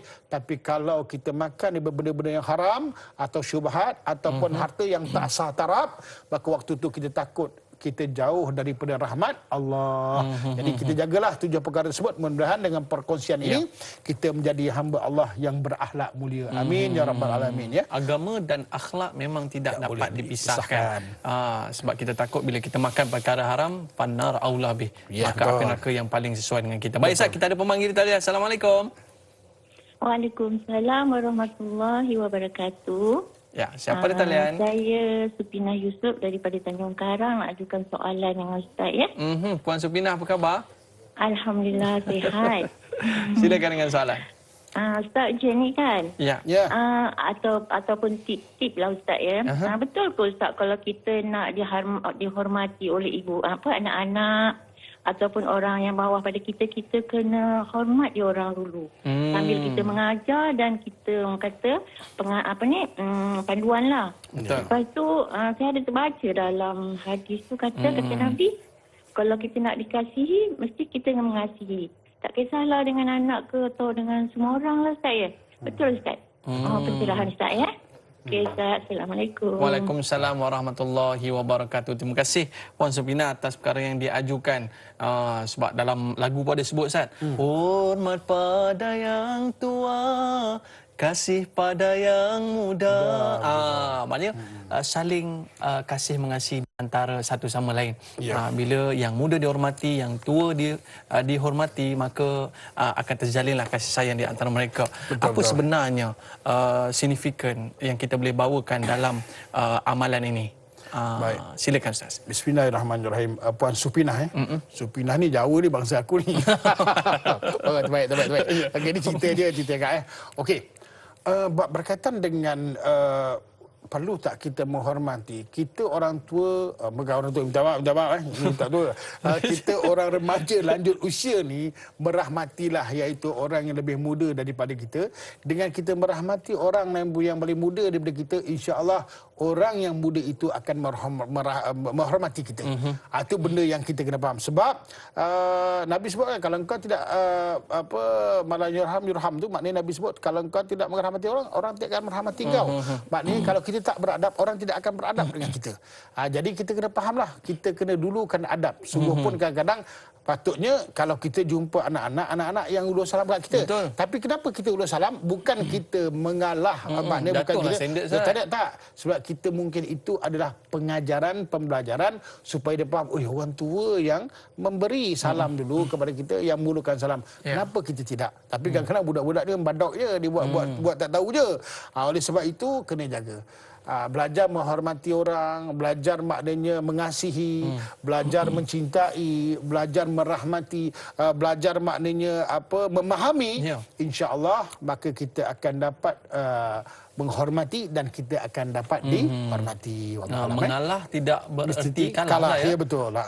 Dan bila mana kita meletakkan penghormatan itu kepada yang lebih muda Ustaz, maka yang muda ini akan belajar sesuatu daripada ayah-ayah, ibu-ibu kita. Baik Ustaz. Bila kita melihatkan tentang akhlak ni Ustaz, tadi Ustaz kata bina daripada dalam rumah. Dan bila mana kita dapat melihatkan dalam rumah ni kita dapat susun dengan cantik Ustaz. Bermulalah kita nak menerapkan akhlak dengan jiran-jiran pula Ustaz. Betul. Mungkin Ustaz boleh ceritakan kepada kita bagaimanakah kita nak mendidik anak-anak dan keluarga kita untuk berakhlak sesama jiran kita. Betul. Maklumlah kadang-kadang masak tu, bau kari tu sampai ke dapur rumah kita. Selalu berlalu begitu. Bagaimana silakan. Aduh ya Allah. Jiran-jiran jangan lupa ya. Jiran-jiran saya kalau masak tu bagilah saya, sebab selalu saya bawa masak kuih lah, masak apa kan. Sedapnya bau dan kita kena ingatkan diri kita kalau kita masak jangan lupa jiran. Jangan lupa jiran. Okey. Sebab itu bila buat berkaitan dengan akhlak dengan jiran ini, Nabi SAW pernah berpesan kepada kita satu hadis yang diriwayatkan oleh Imam Muslim. Nabi sebut, man kana yu'minu billahi wal yawmil akhir falyuhsin ila jarihi. Barang siapa yang beriman kepada Allah dan hari kiamat, maka hendaklah dia iaitu berbuat baik kepada jiran dia. Makna itu satu suruhan daripada Nabi kita Muhammad sallallahu alaihi wasallam. Dan begitu juga pada hadis yang lain disebut dalam hadis diriwayatkan oleh Imam Bukhari, maka Nabi telah menyebut hadis iaitu man kana yu'minu billahi wal yawmil akhir fala yu'zi jarahu. Dan siapa yang beriman kepada Allah dan hari akhirat, maka janganlah ia menyakiti jiran tetangga dia. Oleh sebab itu dalam pengajian Islam bab berkaitan dengan adab ni ada 7 perkara yang kita kena jaga bab berkaitan hubungan dengan jiran. Pertama, tidak boleh menyakiti jiran dengan perbuatan ataupun lisan. Jiran ni Allah, kita janganlah sekali-kali cakap benda yang bukan-bukan dengan dia. Jaga lisan kita, tanya khabar, beri salam, hai, dan jagalah perbuatan kita. Perbuatan ni macam mana? Ingat baik-baik, kadang-kadang perbuatan kita rasa bagus tapi kita parking betul-betul dekat dia punya gate dia nak masuk. Malah kita duduk dekat rumah teres. Lepas tu kan banyak ruang kereta pun tak banyak. Kita pun jenis tak sedar diri banyak kereta. Tu kadang-kadang sampai ke depan rumah orang kita parking. Jaga adab Kadang-kadang orang tengok jiran kita tengok boleh tahan juga orang tua ni kan. Akan sampai depan pintu kita dia apa. Tapi jiran bagus, jiran tak bercakap kan. Dia cakap, dia tanya, berapa banyak lu punya kereta lah? Pasal apa? Alih-alih kenduri. Alih-alih kenduri. Kan? Rupanya dia nak tahu nak jok kita, kau ni tak beradab ke parking dah betul-betul. Jadi jangan menyakiti jiran tahu. Kadang-kadang jiran memang tak sakiti kita. Tapi dia cakap tu kita pun tak faham. Okey, satu. Dan yang kedua, ingat, menjaga dan mengambil berat terhadap jiran. Makna kita ambil berat, bukan menyebuk tau, menyebuk. Wui, tukar lansir, jom kita tukar lansir. Woi, beli TV baru sekarang. Itu menyebuk. Yang ini menjaga dan mengambil berat. Kita tengok jiran tu, dah lama tak nampak mak mana, mak sakit. Waktu tu kita dah ziarah. Walaupun dia bukan Islam pun kita kena ziarah. Maknanya itu jiran kita. Jangan pula, mana dah lama tak nampak mak awak. Suami meninggal kah? Berapa lama tak ada beritahu sikit? Kita nak tunggu orang beritahu kita. Kita lah kena ambil prihatin. Jadi makna kena menjaga dan mengambil berat tentang jiran. Dan yang ketiga iaitu berbuat baik dan memelihara keamanan dengan jiran. Makna kita kena cerita kegembiraan, bukan kerja nak gaduh saja kan. Ini nampak jiran kerja nak gaduh. Tak baik tau. Jangan baik-baik. Nabi pesan jangan kita menyakiti jiran tetangga kita. Tak baik. Setelah hadis kita tengok sampai boleh masuk neraka tu dia main-main neraka tau main-main. Okey, jaga baik-baik. Itu yang ketiga. Dan yang keempat, ingat memuliakan jiran. Memuliakan jiran ni menghormati jiran. Hormat dekat jiran. Sebab dia pun ada hak untuk dihormati, dan kita bila menghormati jiran, insya-Allah jiran akan menghormati kita. Sebab itu semangat kejiranan ni kita kena pupuk. Baru waktu tu kita tahu jiran ni ada sebahagian keluarga daripada kita. Betul tau. Anak kita naik basikal di depan rumah kita, anak kita. Sampai dekat ujung tu bukan anak kita lah, itu anak jiran kita. Anak jiran kita naik basikal sampai depan rumah kita, itu anak kita. Kalau jatuh ke apa, kita yang kena bantu. Itu yang keberapa? Yang keempat. Dan yang kelima iaitu membantulah. Kita tengok jiran kita susah, memerlukan, kita masak kuih lebih sikit bagi kat jiran. Jangan kau pula jiran masak kuih kau buat selamba je. Kita ambil bau je. Tak boleh, kita bantu. Dan jaga baik-baik tahu, tak boleh datangkan dosa kalau kita tak bagi kat jiran walaupun sedikit. Khususnya durian. Durian ni tak boleh sorok. Kau soroklah kat bonet ke, dia akan bau juga. Kita nak keluarkan durian malam, anak jiran kita, mak bau durian. Jaga baik-baik. Jaga baik-baik. Buatlah pengat, kuah lebih sikit pun tak apa. Bagi kat kawan kita pengat durian. Okay? Itu boleh buat bergaduh tu. Boleh buat bergaduh kan. Kulit aja nampak. Kulit duduk tepi rumah kita pula tu. Durian bukannya murah mahal. Penjual durian murahkan harga durian. Kesian kami ni. Dan yang keenam, jangan lupa ziarah. Jiran ni kena ziarah. Kita buat program ziarah dekat jiran. Bukan hanya setahun sekali masa raya. Masa raya, satu taman kita nak round sampai bergoncang perut kita. Kelukuk. Siapa? Pasal banyak cakap minum air. Kena selalu ziarah. Baru datang pada ukhuwah. Itu adab tau. Jaga adab. Dan yang ketujuh, ingat, memahami dan berlebih kurang. Jangan pula berkira sangat. Jangan pula nanti kereta dia terlebih sikit, ambil tali tip pukul. Dia terlepas ni sebenarnya. Jaga. Takun Ustaz. Dia takun Aduh, macam pernah berlaku je. Jadi ada siap spray warna merah. Dia punya. Jangan berkira sangat. InsyaAllah dengan lebih berkurang tu dan memahami insyaAllah 7 perkara ini, kita akan dapat membangunkan ukhuwah dengan jiran dengan baik. Dan waktu tu insyaAllah kita akan mengharmonikan jiran itu, dan insyaAllah akan terbina akhlak yang paling mulia dan semangat kejiranan yang kukuh. Amin ya rabbal alamin. Tapi tak ada nampak sangat Ustaz. Dia letaklah pasu dia. Dia letak pasu dia. Kalau kata dia undur belanggar tu, dah terlebih lain lah tu. Betul. Okey, baik Ustaz. Kita dah pun tamat di TV3. Jadi terima kasih kita ucapkan kepada penonton setia TV3. InsyaAllah kita akan sambung lagi Ustaz. 30 minit dalam perbincangan kita di TV9. Banyak lagi perkara yang belum lagi kita sentuh, dan perkara yang menarik yang akan kita bicarakan selepas ini. Para penonton, kita berehat seketika. Jangan ke mana-mana. Kita sambung 30 minit di TV9. Kita berhenti setakat ini dahulu. Kita berehat seketika. Tanyalah Ustaz biar tahu. Jangan keliru.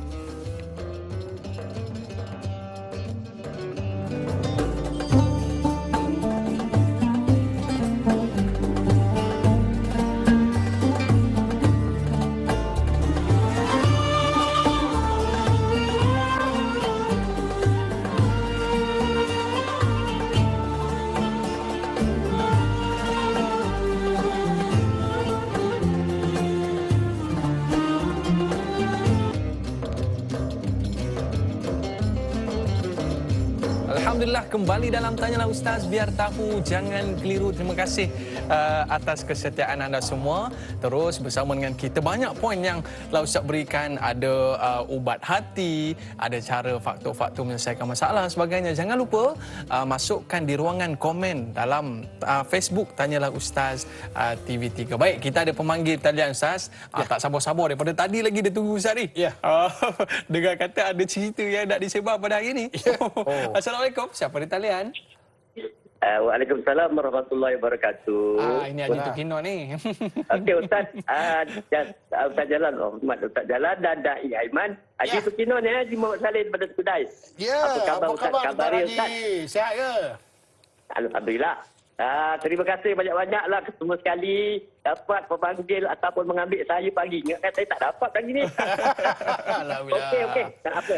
Persoalannya Ustaz, ini tadi dia kata akhlak dalam pekerjaan. Macam mana Ustaz? Maksudnya kita kerja ni akhlak kita. Yelah kadang-kadang orang kata apa ni tak senonoh lah kita dengan kawan-kawan pekerjaan ke apa itu. Jadi nak minta sedikit nasihat atau pandangan daripada Ustaz. Yang pertama. Yang kedua Ustaz, ini berkenaan nasihat dalam kita mendidik anak-anak. Kita biasanya kalau kita marah, kita balik Ustaz. Maknanya kita balik.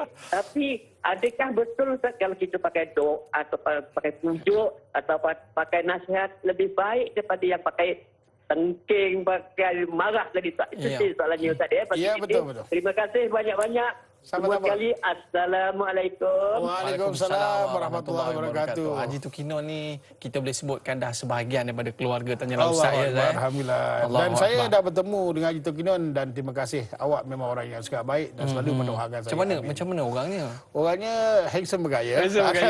Tapi baik-baik kita lah. Macam tu. Tapi orang yang sangat baik. Terima kasih Tuan Haji Tukino. Baik.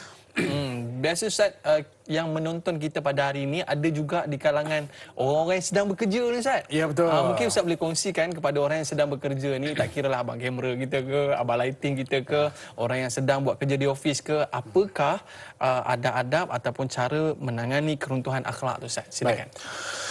Bismillahirrahmanirrahim. Bila sebut bab berkaitan dengan kerja ni sebenarnya Nabi SAW berpesan kepada kita, innallaha yuhibbul mu'minin muhtarifan.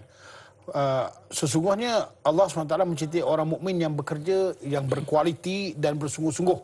Maknanya Nabi ni pesan kepada kita, Allah ni suka kepada orang yang betul-betul committed, ataupun maknanya orang yang betul-betul bersungguh-sungguh dalam kerja dia, supaya kerja tu jadi maknanya jadi sempurna, jadi sempurna. Dan dengan pekerjaan yang betul bersungguh-sungguh ni, kadang-kadang kita rasa penat. Penat tu sebenarnya membuahkan hasil yang hebat. Sampai ada hadis yang lain Nabi sebut dalam maksud hadis, kalau seorang tu bekerja dia merasa letih, penat, maka dengan kepenatan itulah sebenarnya iaitu Allah nak mengampunkan dosa-dosa dia.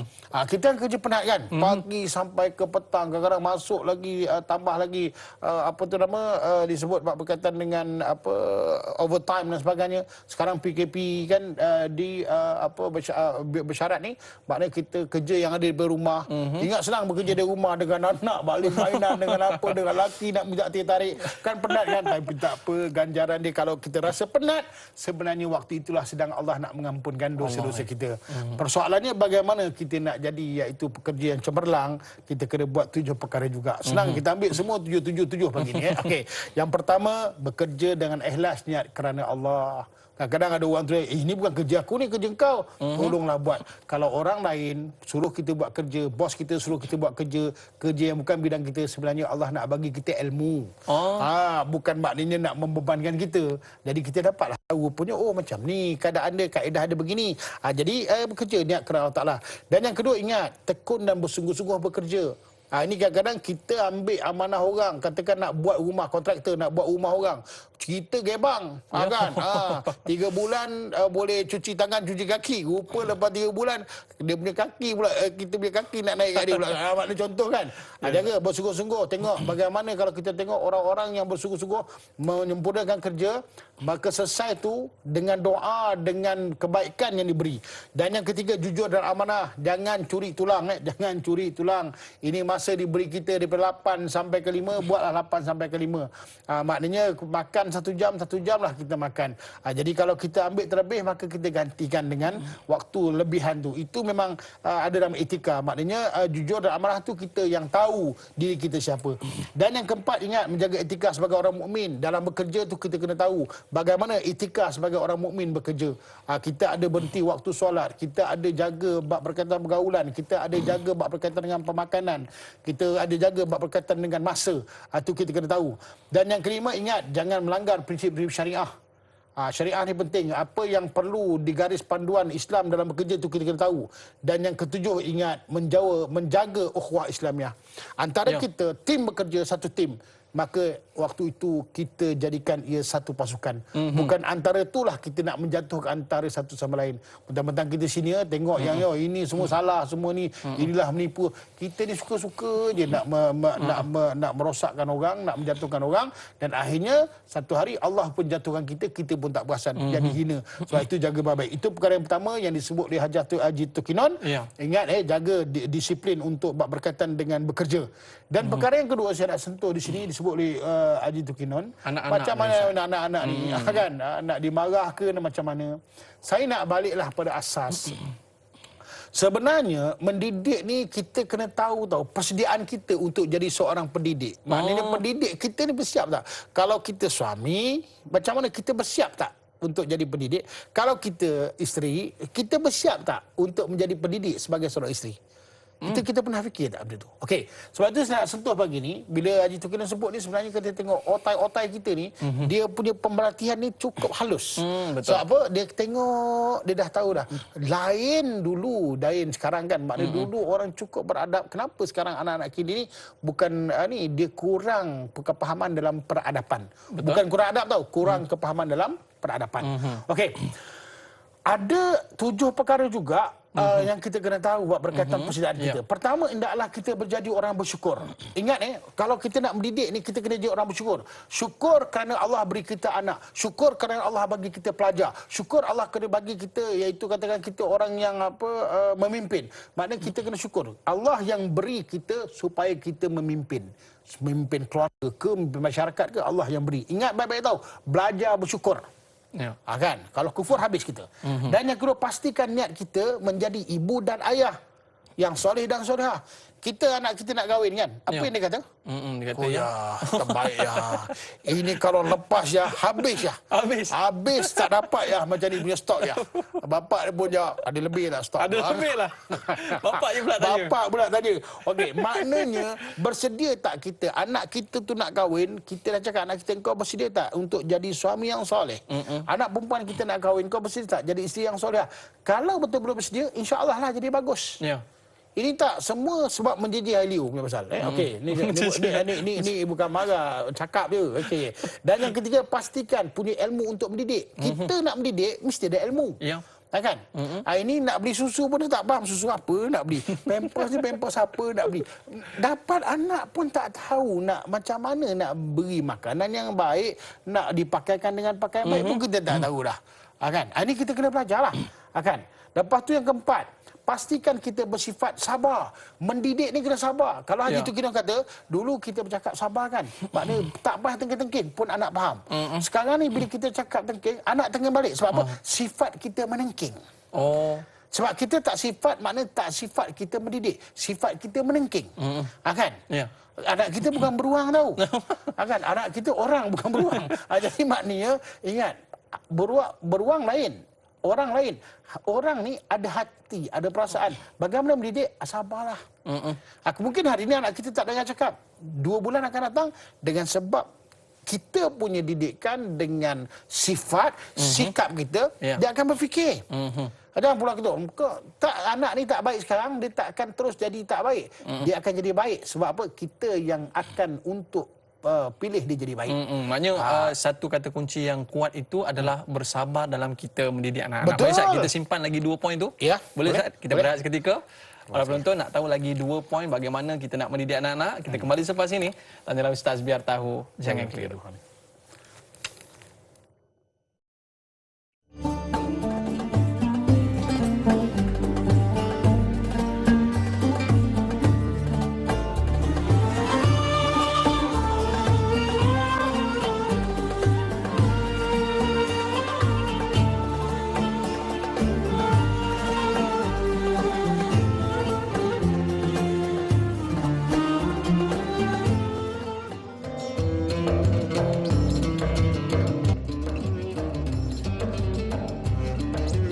Alhamdulillah kembali dalam Tanyalah Ustaz, biar tahu jangan keliru. Satu poin yang Ustaz sebutkan sebentar tadi yang cukup menarik, bila mana kita beri satu tugasan yang bukan tugas kita. Sebenarnya Allah nak bagi ilmu kepada kita, Ustaz. Ingat seorang pengawal keselamatan ni, Ustaz ya. Dia ni pengawal keselamatan je, patut jaga pintu je. Tapi at the end dia boleh uruskan di bahagian frontliner untuk bagi borang dan sebagainya. Padahal bukan tugas dia pun. Tapi disebabkan itu Allah beri ilmu kepada dia, Ustaz. Baik, tadi kita terhenti bagaimana cara kita nak didik anak-anak ni, Ustaz ya. Berakhlak, ada 7 poin yang Ustaz berikan, kita berbaki lagi 2 poin. 3 poin. 3 poin lagi. Silakan, Ustaz. Baik, yang seterusnya lepas kita banyak bersabar dan jangan lupa jangan putus doa.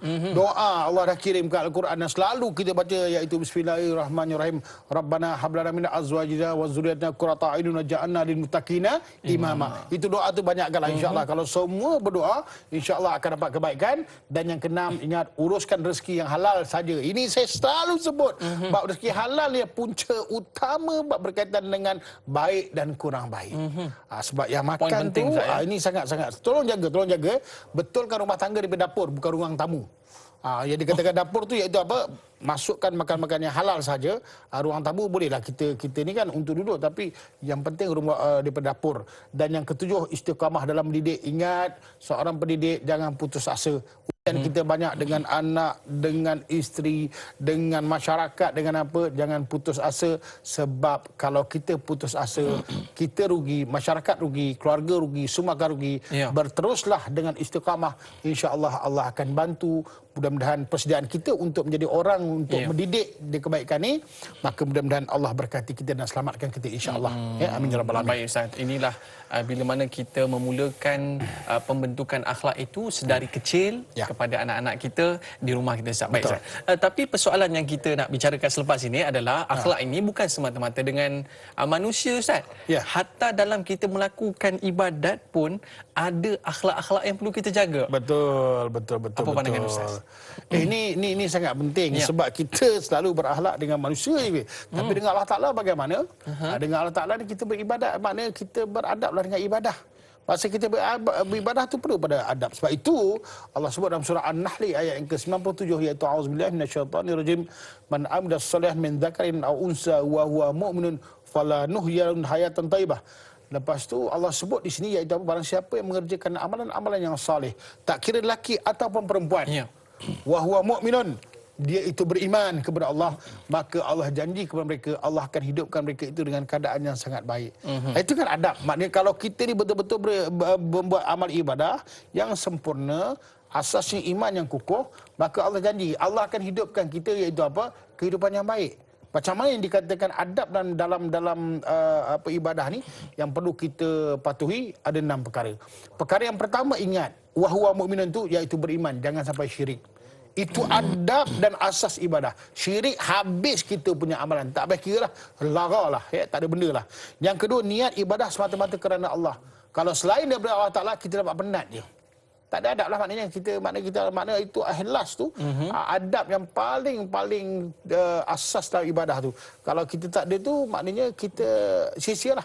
Sebab itu kadang-kadang orang buat baik tapi tak dapat apa-apa. Sebab apa? Sebab dia bukan kerana Allah, bukan niat lillahi ta'ala, dan hilang ikhlas. Dan yang ketiga, ingat, mengikut syariat Nabi kita Muhammad sallallahu alaihi wasallam. Maknanya segala amalan hendaklah berpandukan kepada apa yang dibawa oleh Nabi kita Muhammad sallallahu alaihi wasallam. Nabi, wa ma atakum rasulu fahuzuhu wa ma nahakum anhu fantahu. Apa yang datang daripada Nabi kita ikut, apa yang tinggal Nabi kita tinggalkan. Dan begitu juga yang keempat, iaitu melakukan ibadah dengan sempurna mungkin. Sempurna maknanya kalau berwuduk yang sempurna, kalau solat sempurna, kalau zakat yang sempurna, kalau pergi haji yang sempurna. Ingat dah pergi haji, tengok kita rindu kat haji. Tahun lepas tak dapat pergi haji kan, tengok macam mana. Ya Allah, nak melontar tu macam mana punya nikmat, nak sa'i macam mana, nak tawaf macam mana. Oh kita, ya Allah dulu, ya Allah berpusu-pusu kita, ramai orang. Sekarang kita rindu kan? Kita rindu kan? Sebab apa? Cari sesempurna mungkin. Dan yang kelima, istiqamah dalam ibadat. Ibadat ni kena istiqamah. Maknanya kekalkan ibadat wajib, jangan tinggal, haram tinggal, lepas tu sunnah perbanyakkan, makruh berjaga-jaga, jangan tinggalkan, dan yang harus kena berjaga-jaga. Dan yang akhir, yang keenam, iaitu melaksanakan perintah Allah dan meninggalkan segala larangan Allah, cari takwa Allah Subhanahu Wa Taala. Orang yang bertakwa ni insya-Allah dia akan dapat keselamatan, khususnya peradaban untuk dia beradab dengan Allah Taala untuk menyempurnakan ibadah-ibadahnya. Wallahu a'lam. Baik. Tadi saya terdengar satu poin yang cukup menarik tadi Ustaz. Ya. Orang yang kaya ini bukanlah orang yang banyak duit, tetapi orang yang kaya ini adalah disebabkan hartanya berkat. Ya, Baik. betul. Bila kita nak mendapatkan harta berkat ni, secara tidak langsung kita perlu menjaga akhlak kita dalam kehidupan. Betul. Mungkin Ustaz boleh ceritakan kepada kita sebelum kita nak menutup tirai pertemuan kita ditanyalah Ustaz ini, bagaimana menangani keruntuhan akhlak dalam kehidupan kita ini supaya kehidupan kita berkat. Silakan Ustaz. Baik, bab berkaitan dengan kehidupan ni, Allahu Akbar, kita kena tahu kehidupan ni Allah yang beri. Bila sebut Allah yang beri, kita kena tahu bukan satu benda yang mudah. Sebab apa? Kita ni ada nafsu, kita ada kehidupan, kita ada kehendak. Dan kalau kita lihat bab berkaitan dengan kehidupan ini, iaitu Nabi SAW pernah menyebut dalam satu hadis dari Imam At-Tabrani, Nabi sebut, Inna Allah Ta'ala yuhibbul ma'aliyal al-umur wa asrafaha wa yakrahu safaha. Dalam hadis ni iaitu sesungguhnya Allah Ta'ala menyukai perkara-perkara akhlak-akhlak yang tinggi dan mulia. Dan Allah SWT tidak suka perkara-perkara akhlak yang keji. Maknanya dalam kehidupan ni kena jaga dua perkara. Perkara iaitu yang pertama, akhlak dengan Allah Ta'ala, iaitu hubungan Allah Ta'ala kena jaga. Jangan sampai syirik. Hendaklah kita terus bertakwa kepada Allah dan terus ikhlaskan hati supaya ibadah kita sempurna. Itu yang pertama. Dan yang kedua, hubungan dengan manusia. Hubungan dengan manusia ni betulkan tiga perkara. Saya selalu sebut. Apa juga saya sebut. Perkara yang pertama, betulkan cara kita melihat. Saya melihat Dai melihat saya. Apa yang kita lihat? Kalau kita melihat kebaikan, dia akan dapat kebaikan. Kalau kita melihat keburukan, 1000 keburukan kita dapat. Betul tak? Betul. Dan yang kedua, cara kita mendengar.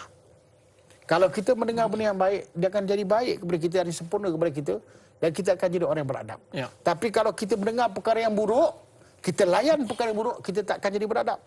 Orang maki kita, orang hina kita, lepas tu kita balas hinaan, kan kita jadi buruk. Betul. Dengar yang baik-baik aja, boleh tak? Okey, boleh. Dan yang ketiga, iaitu apa? Iaitu bercakap dan merasa. Bercakap kena betul. Ya. Jangan cakap ikut suka kita je. Akhirnya kita cakap, orang terasa hati, orang pecah hati, orang rasa marah. Jadi kita kena jaga lisan kita sampai Nabi sebut, Man kana yu'minu billahi wal yawmil akhir falyakul khairan au liyasmut. Kau cakaplah benda yang baik ataupun kau diam. Sebab itu dengan lisan ni orang akan merasa. Isteri cakap baik-baik dengan suami. Suami cakap lembut dengan isteri. Anak-anak cakap benda-benda yang mulia kepada ibu bapa. Sebab itu waqul lahuma qaulan karima. Anak-anak kena cakap benda-benda yang baik aja dengan mak ayah. Benda-benda yang buruk yang menyusahkan ayah mak bapak jangan cakap. Sebab itu peradaban. Sebab itu dalam kehidupan ni kalau kita jaga sesungguhnya kehidupan ini, insya-Allah kehidupan ini akan membantu kita jadi orang yang terbaik dan kita akan dapat membimbing generasi kita jadi generasi yang baik insya-Allah biiznillah. Maksudnya barulah kita dapat mewujudkan kehidupan yang berkat ni Ustaz. Ya betul, keberkatan. Dan paling mustahak sekali adalah semua yang Ustaz sebutkan pada hari ini menjurus kepada akhlak Nabi sallallahu alaihi wasallam. Ya, sungguh mulia akhlak Nabi sallallahu alaihi wasallam, tak terjangkau tinggi pekertimu, tidak tergambar indahnya akhlakmu. Itu yang kita sebutkan hebatnya akhlak Nabi SAW. Sebagai penutupnya Ustaz, pertemuan kita pada hari ini berkaitan dengan topik akhlak, menangani keruntuhan akhlak. Silakan Ustaz. Baik, bismillahirrahmanirrahim. Pernah disebut oleh Nabi SAW satu hadis oleh Imam At-Tirmizi. Nabi menyebut an aksarin ma yadhulul jannah. Faqala taqwallah wa husnul khuluq. Satu ketika Nabi pernah menyebut dalam hadis ini, iaitu yang bermaksud banyaknya orang yang masuk syurga itu kerana apa? Kerana bertakwa kepada Allah Ta'ala dan iaitu dia mempunyai akhlak yang baik. Oleh sebab itu dalam hidup ni kita betulkan dua perkara. Pertama, takwa. Takwa ni maknanya kita mengikut segala perintah Allah, meninggalkan segala larangan Allah. Sampai Nabi sebut, ittaqullah haitsuma kunta. Takutlah kamu kepada Allah. Takwalah kamu kepada Allah di mana juga kamu berada. Dan yang kedua iaitu husnul khuluq, iaitu apa? Memperbaiki akhlak kita. Akhlak kita khusus pada diri. Akhlak kita dalam ibadah. Akhlak kita dalam pekerjaan. Akhlak kita dengan mak, ibu dan ayah. akhlak kita dengan anak-anak, akhlak kita dengan pasangan kita, akhlak kita dengan jiran, akhlak kita dengan masyarakat, akhlak kita dengan apa? Yang paling penting, akhlak kita dengan macam mana persediaan kita untuk masuk ke negeri akhirat. InsyaAllah dengan menjaga dua perkara tersebut, mudah-mudahan Allah Subhanahu Wa Taala memberikan taufik hidayah kepada kita semua, khususnya kepada yang berkata-kata ini. Mudah-mudahan Allah ampunkan segala dosa-dosa kita, Allah bantu kita, dan mudah-mudahan Allah jadikan kita daripada golongan orang yang soleh dan solehah. Wallahu a'lam. Amin amin ya rabbal alamin. Mudah-mudahan pertemuan kita pada hari ini dapat memberikan satu titik perubahan dalam kehidupan kita. Baik Ustaz, mungkin Ustaz boleh memimpin doa kita Ustaz sebagai penutup pertemuan kita pada hari ini. Dipersilakan Ustaz. Bismillahirrahmanirrahim. Alhamdulillahirabbil alamin wassalatu wassalamu ala asrafil mursalin sayyidina Muhammadin wa ala alihi wa sahbihi ajmain. Allahumma ighfir lana dhunubana wal walidina warhamhum kama rabbawna shighara wa li jami'il mu'minina wal mu'minat wal muslimina wal muslimat al ahya'i minhum wal amwat.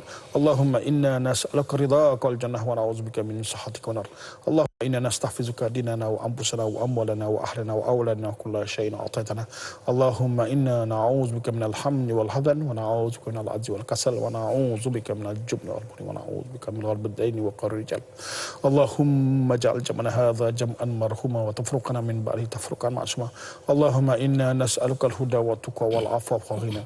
Rabbana hab lana min azwajina wa dhurriyyatina qurrata a'yunin waj'alna lil muttaqina imama. Rabbana la tuzigh qulubana ba'da idh hadaytana wa hab lana min ladunka rahmah innaka antal wahhab.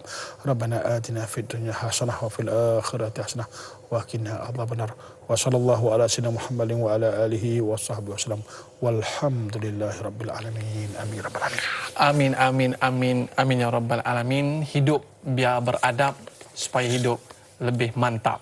Para penonton yang dirahmati Allah SWT sekalian, terima kasih kepada Ustaz atas penjelasan yang diberikan. InsyaAllah kita akan bertemu pada esok hari bersama dengan sahabat saya, moderator Da'i Azrin dan panel Datuk Ustaz Kazim Ilyas dengan topik yang cukup menarik tentang akidah golongan batiniyah. Nak tahu siapa golongan batiniyah ini? Kita bertemu dalam pertemuan pada esok hari.